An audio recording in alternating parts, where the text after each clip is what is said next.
समग्र शिक्षा कंत्राटी कर्मचारी संघर्ष समिती च्या वतीनं चालू असलेल्या या एक महिनाभरापासून चालू असलेल्या आंदोलनासाठी आपल्या संघर्ष समितीच्या अध्यक्षा, कार्याध्यक्ष, सरचिटणीस, सर्व कोर कमिटी पदाधिकारी आणि आपण सर्वच जण आपल्या सगळ्यांचं पहिल्यांदा मी जाहीर अभिनंदन करतो. मलाही वाटलं नव्हतं की एवढे जीवट आणि चिवट संघर्ष समिती असेल, पण तुमच्या एकजुटीला आणि तुमच्या चिवटपणाला नक्कीच सलाम केला पाहिजे.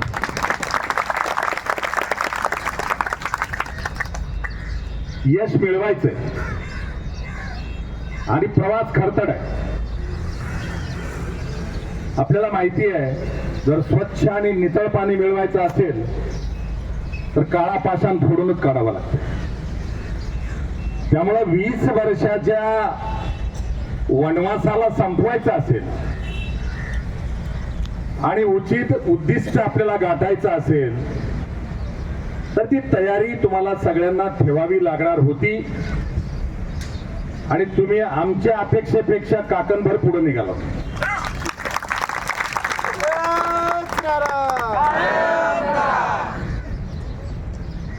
9 मार्चला जो आवाज होता तोच आवाज आजही आहे. आणि आपण विश्वास ठेवा,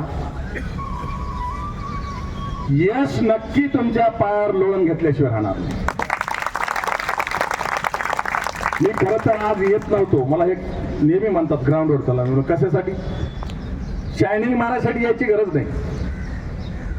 बरं, मी आल्याच्या नंतर ही तुमची कोर कमिटी पदाधिकारी आहे ना सोबत, हे सगळा वृत्तांत तुम्हाला दररोज सांगता की नाही? चटून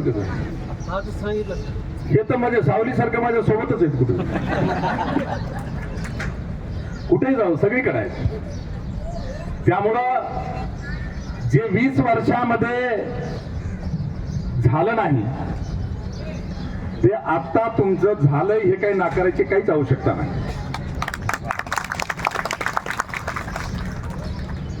मंत्रिमंडळातल्या 90% मंत्र्यांना तुमचा विषय तोंडपाठ आहे. मुख्यमंत्र्यांना आणि उपमुख्यमंत्र्यांना विषय तोंडपाठ आहे. कालही जेव्हा नंदनवन बंगल्यावर उपमुख्यमंत्री माननीय आमदार एकनाथरावजी शिंदे साहेबांना मी भेटलो, कोणी नव्हतं, मोजके एक 5-7 लोक होते, त्याच्यात चाटोरीकर सर पण होते. मला बघितल्याबरोबर एकनाथ शिंदे साहेब म्हणाले, दोंडे सर तुमचं ब करायचंय.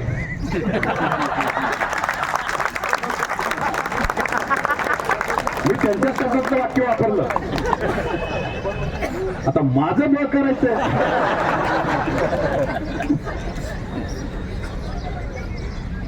आणि माननीय मुख्यमंत्र्यांचं आमचं ठरलंय, बोलणं झालंय, कॅबिनेटमध्ये पण चर्चा झाली. सगळ्या गोष्टी सकारात्मक आहेत. मी पहिल्यांदा सांगितलं होतं, यश मिळवायचं असेल आणि संघर्ष करायचा असेल, जसं आपल्याला कुरुक्षेत्रावर लढाई जिंकायला जायचं असेल आणि तुम्ही हातात किती भारी हत्यार घेतलं आणि मानसिक दृष्ट्या हरलेले असाल तर हत्यार सुद्धा आपोआप गळून पडते, यश मिळू शकत नाही. तसं हत्यार नसू द्या, पण मानसिक दृष्ट्या विजयी भावनेनं चला. आणि ती भूमिका तुम्ही 1 महिन्यापासून इथं वटवता आहात. त्यामुळे तुमचं कौतुक करायला मी आलो, काही सांगायला आलो नाही. हीच एकजूट आणि ही चिकाटी आपल्याला यश मिळेपर्यंत ठेवायची आहे. ठेवायची का नाही? का सोडायचे मैदान? ज्या ज्या दिवशी जे टप्पे झाले, आता मॅडमने उल्लेख केला, तुम्ही 30 दिवस बसला नाही, 31वा दिवस आहे. 9 तारखेला सुरुवात झालं, 31 मार्च 31चा महिना होता आणि आज बरोबर 9 तारीख आहे. म्हणजे 31 दिवस तुम्ही बसलात. माझं काय काम आहे? मी काय कर्मचारी आहे का तुमचा? मी 10 दिवस आलो इथे. मॅडमने सांगितले 4 अधिक 3 अधिक 3. आता मी 40 वर्ष मंत्रालयामध्ये आहे. 40 वर्ष 1986 पासून. सन्माननीय शरद पवार मुख्यमंत्री होते तेव्हापासून मी मंत्रालय आणि मंत्रिमंडळ तुला सगळे बघत आलो. मी चळवळीतला कार्यकर्ता आहे. संघर्ष करून रिझल्ट आणण्यासाठी जे जे करावं लागतंय ते आम्ही करत आलो. तसं मी तसा कोणीही नाही. सुरुवातीला तुमच्यातलेच काही लोक जे मुठभर होते ते म्हणायचे कोण आहेत ते धोंडे? कोणी नाही, हे बरोबर आहे. धोंडे ग्रामपंचायतचे सदस्य सुद्धा नाहीत. परंतु तुमची नियत, नीतिमत्ता आणि निष्ठा जर असेल तर यश कोणीच रोखू शकत नाही. त्यामुळं एकदा आम्ही तुमचाच नाही, हा विषय आता तुमचा राहिला नाही. मी पहिल्या वेळेस सांगितलं होतं का? कारण 40 वर्षाच्या इतिहासात मनोहर धोंडेचा स्वभाव आहे, मी कधीच कुठलाच विषय हातात घेत नाही आणि घेतल्यानंतर शेवट झाल्याशिवाय थांबत नाही. मला काय तुम्ही बोलवालेत का? नाही, माझे शेड्यूल चालू आहेत. कोण्या तारखेला मुंबईत कसं जायचंय. त्यामुळं आपण एकजुटीनं राहता आहात. एका निष्ठेनं या ठिकाणी मैदानात आलात. जे 3378 कर्मचारी आहेत त्यातले आता 78 सुद्धा बाजूला राहिलेले नाही. संघर्ष समितीच्या 3300 कर्मचारी किंवा त्याहीपेक्षा जास्त ते आता संघर्ष समितीच्या बॅनर खाली आहेत. त्यामुळे जे आपल्याकडे म्हण असते शुक्राचार्य, शब्द तुम्हाला माहिती आहे शुक्राचार्य, तर शुक्राचार्य फार कमी राहिले. त्यामुळं तुमच्या एकजुटीपुढे प्रत्येकाला नमावं लागतं, ही वस्तुस्थिती आहे. आणि आज मी आपल्याला एकच संदेश द्यायला आलो की यश फार दूर नाही, सगळ्या गोष्टी सकारात्मक आहेत. योग्य वेळ आणि काळ यावा लागतो. कालपर्यंतचा वृत्तांत तुम्हाला सांगितलेला आहे. सन्माननीय एकनाथभाई शिंदे यांच्याकडे माझी चर्चा झाल्याच्या नंतर आपले पदाधिकारी आले होते आणि आमच्या काही भगिनी पण आल्या होत्या. मी तिथून निघून आल्याच्या नंतर सुद्धा मला वाटतंय आमच्या महिला भगिनी पण भेटल्या. लक्ष्मी मॅडम होते तुम्ही? तुम्हाला एकनाथभाई शिंदेनी सुद्धा सांगितलं असेल की मनोहर धोंडेचं माझं काय बोलणं झालं. त्यामुळं मंत्रिमंडळ असेल, मुख्यमंत्री किंवा उपमुख्यमंत्री असतील, त्यांचा कामाचा व्याप भरपूर आहे. तुमच्या विषयाबद्दल ग्रीवेन्स आहे, परंतु त्याला वेळ योग्य यावी लागेल. खरं तर काल सन्माननीय एकनाथभाई शिंदेनी मला सांगितलं होतं, काल त्यांनी शिक्षण मंत्री दादा भुसेंनाही फोन केला. ते त्र्यंबकेश्वरला होते. त्यांनी फार योग्य भाषेमध्ये सगळं सांगितलं शिक्षण मंत्र्याला. आणि ते फोन ठेवल्याच्या नंतर स्वतः एकनाथ शिंदे साहेब मला म्हणाले, धोंडे सर आता मीच उद्या शिष्टमंडळ आणि अधिकाऱ्याची बैठक बोलवतो, असं त्यांनी स्वतः सांगितलं. आणि त्याच्यानंतर तुमचं शिष्टमंडळ जे भेटलं असेल, श्रीकांत शिंदेना भेटला असेल किंवा एकनाथ शिंदे साहेबांना भेटला असेल, तिथेही त्यांनाही तुम्हालाही तेच त्यांनी सांगितलं. तुम्ही होते ना मॅडम? कोण कोणाला जर हात वर करा. काल इकडे 3 आहेत, तिकडे एक बसले, इकडे पण होते ना तुम्ही? सांगितलं का? त्यामुळं पूर्ण पार्श्वभूमी तयार आहे. मुख्यमंत्री, उपमुख्यमंत्री हे पूर्णपणे सकारात्मक आहेत. मला आठवतंय अधिवेशन संपत असताना 24 तारखेला 24 मार्चला जी कॅबिनेट होती, त्या कॅबिनेटच्या विधान भवनातल्या कॅबिनेटच्या बैठकीच्या सभागृहामध्ये अधिकारी आणि मंत्री नसणारा एकटा मनोहर धोंडे होता. आणि 10 कॅबिनेट मंत्र्याला एकाला समोर नेऊन मुख्यमंत्र्याला मी सांगायला लावलं. आणि शेवटी सन्माननीय मुख्यमंत्री महोदय म्हणाले, धोंडे आता जा, तुमचा निर्णय आम्ही करणार आहोत.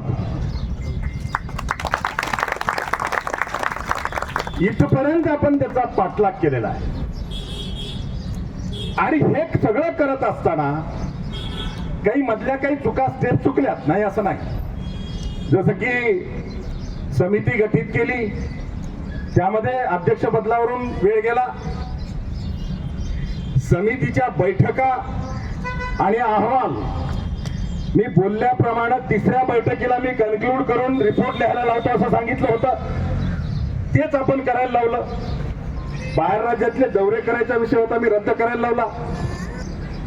आणि समितीच्या 2 शिफारसीसह हा अहवाल तयार व्हायचा आणि समिती सदस्यांच्या सह्या करून अहवाल सादर करायचा.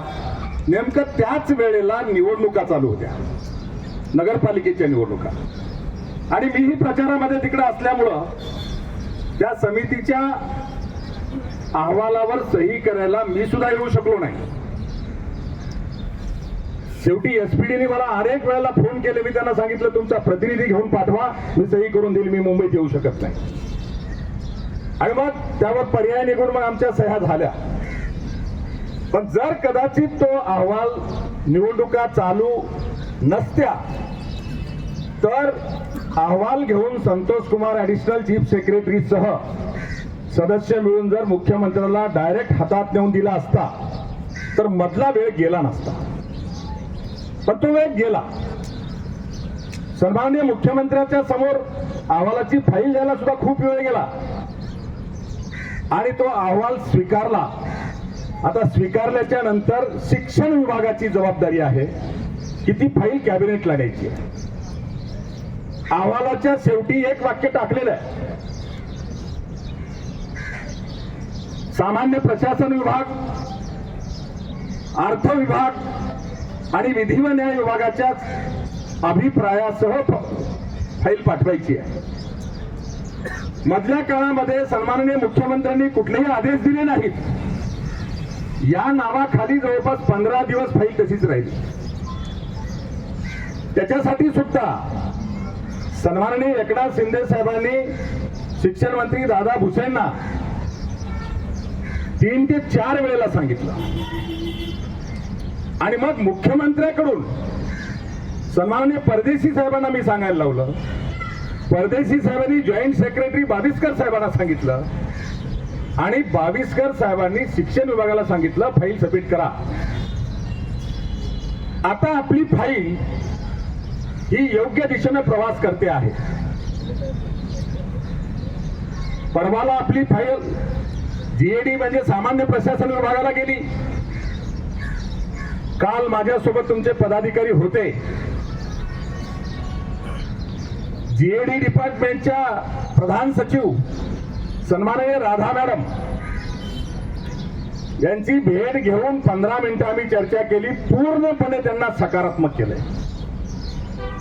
एकदा जीएडी कडनं सकारात्मक निर्णय आला तर पुढच्या गोष्टी सोप्या आहेत.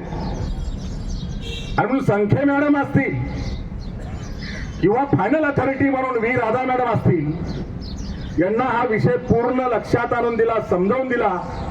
तो विषय सांगताना सुद्धा माझ्यासोबत तुमचे 4 प्रतिनिधी होते. बलाक्षे मॅडम होत्या, चाटोरीकर सर होते, तुमचे दराडे सर होते आणि बाबर सर होते. आज संध्याकाळपर्यंत सामान्य प्रशासन विभागाकडून सकारात्मक फाईल परत येणार आहे. त्यानंतर तुमची फाईल जाणार आहे फायनान्सला. बघा, जी वस्तुस्थिती ते सांगितलं पाहिजे, हवेत गोळ्या नाही मारायच्या. उद्या तुमची फाईल जाईल फायनान्सला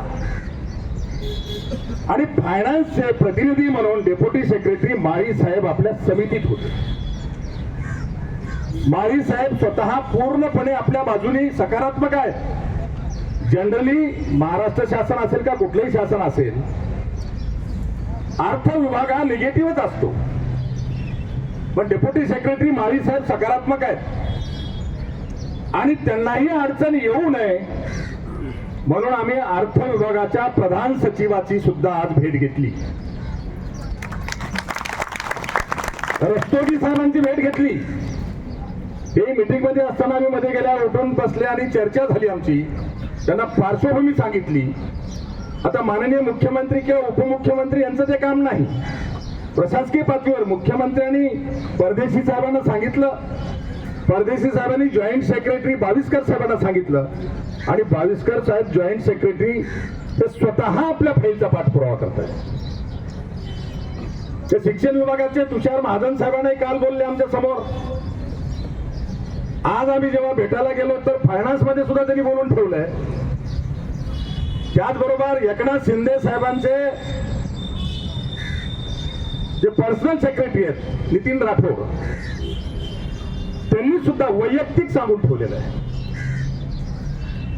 आपली बैठक आज होणार होती, परंतु अचानक सकाळी एकनाथ शिंदे साहेबांना बाहेर जावं लागलं आणि बाहेर जाताना सुद्धा मी मुद्दाम उल्लेख करतोय, त्यांचं हेलिकॉप्टर उडण्याच्या दरम्यान माझा फोन गेला. तेव्हा बालाजी खतगावकर साहेबांनी फोन उचलला आणि त्यांनी सांगितलं की साहेबांना अचानक जावं लागतंय, परंतु साहेबांनी मला आणि नितीन राठोडला सांगितलं की यांची फाईल ताबडतोब आणा. ते पुन्हा आजही दादा भुसे साहेबांना बोलले.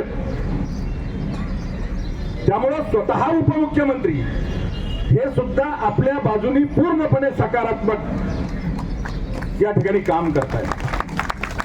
आज कदाचित जर बैठक झाली असती तर दादा भुसे साहेब शिक्षण मंत्री तिकडे नाशिकला कुंभमेळा तिकडे असल्यामुळे ते आज हजर नव्हते, पण त्यांच्या गैरहजेरीत पण बैठक होऊ शकली असती, अधिकारी आणि आपले प्रतिनिधी एकनाथ शिंदे साहेबांकडे. पण शिंदे साहेबांना लवकर बाहेर दौऱ्याला अचानक जावं लागलं, त्यामुळे त्यांनी दादा भुसे साहेबांनाही सांगितलं आणि दोन्ही पर्सनल सेक्रेटरीला सांगून गेले. त्या पर्सनल सेक्रेटरीनी नितीन दळवी साहेबांकडे जेव्हा आम्ही गेलो, जे प्रोग्राम बनवतात, तेव्हा माझ्यासोबत 5 जण होते. नितीन दळवी साहेबांकडे गेल्यानंतर त्यांनी सांगितलं जे टॉप प्रायोरिटीच्या मीटिंग आहेत त्याच्यामध्ये समग्रची मीटिंग घ्यायला सांगितलेली आहे. म्हणजे त्यांच्या काही कॅबिनेट मंत्र्यांच्या विषयाच्या बैठका सुद्धा आहेत, त्याच्यात समग्रचा विषय आहे. आता अडचणी येतात, नाही असं नाही. आज जर कदाचित बैठक झाली असती तर बऱ्यापैकी संदेश पोहोचले असते, पण बैठक न होता सुद्धा फायनान्स डिपार्टमेंटला आणि जीएडीला सुद्धा उपमुख्यमंत्री कार्यालयातून संदेश गेलेला आहे. आता आपण वस्तुनिष्ठ विचार करत असताना आज गुरुवार आहे, उद्या शुक्रवार आहे. उद्याचा दिवस आपल्याकडे शनिवार रविवार सुट्टी आहे, पुन्हा सोमवार वर्किंग आहे, मंगळवार सुट्टी आहे. म्हणजे 14 तारखेला परमपूज्य डॉक्टर बाबासाहेब आंबेडकर यांची जयंती आहे. त्यामुळे आपण कितीही काही म्हणालो तरी मंत्री असतील का उपमुख्यमंत्री असतील हे आपल्यासाठी वेळ देऊ शकत नाही. आणि आपली बैठक व्हायची असेल तर आपली फाईल सुद्धा तिन्ही डिपार्टमेंटला जाऊन आली पाहिजे. आणि फाईल पाठवणारे जे तुषार महाजन साहेब आहेत, खरं तर शिक्षण विभागाचे सचिव देवल साहेब ट्रेनिंगला आहेत 15 दिवस, ते नाहीत आता. त्यांचे ऍडिशनल चार्ज हा हायर अँड टेक्निकल एज्युकेशनच्या प्रधान सचिवाकडे आहे, परंतु जबाबदारी तुषार महाजन साहेब स्वतः सांभाळत आहेत. मी त्यांना आजही भेटलो, सुनावण्या चालू असतानाही भेटलो आणि त्यांना हे सांगितलं की वेळ कमीत कमी कसा लागेल यासाठी आपल्याला प्लॅन केला पाहिजे. जीएडी कडनं जरी फाईल आली तर पुन्हा फायनान्सला जाईल, पुन्हा एलएनजीडीला जाईल. तर ही फाईल आल्याच्या नंतर याच फाईलच्या 2 प्रती करा आणि एक एलएनजीडीला पाठवा आणि एक फायनान्सला पाठवा असं मी सांगितलं. म्हणजे वेळ कमी लागेल, जेणेकरून सोमवार वर्किंग आहे, बुधवार वर्किंग आहे, कमीत कमी बुधवारपर्यंत तिन्ही डिपार्टमेंटच्या अभिप्रायासह फाईल तयार होईल असं आपण आज नियोजन केलेलं आहे. ते थोडं सविस्तर सांगा लोकांना. 1 महिना बसणं सोपं आहे का? है ना? माझ्या माहितीप्रमाणे या आझाद मैदानचा एवढ्या मोठ्या संख्येनं जास्तीचं लंब आंदोलन जे झालं होतं ते 40 दिवसाचं. आता त्याचं रेकॉर्ड ब्रेक तुम्हाला करायचंय. करणार का? करणार का तुम्ही?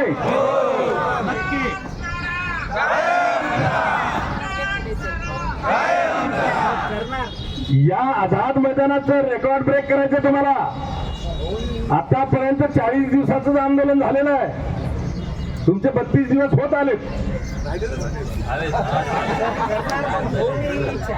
आवाज कमी आलाय पण नाही होणार. खोटं सांगायचं नाही. मी तुम्हाला तर तारखावाही सांगतोय काय होईल. बुधवारपर्यंत आपली फाईल परत यावी अशी आपण आखणी केलेली आहे. आणि बुधवारपर्यंत फाईल आल्याच्या नंतर अपेक्षित आहे कॅबिनेट बैठक.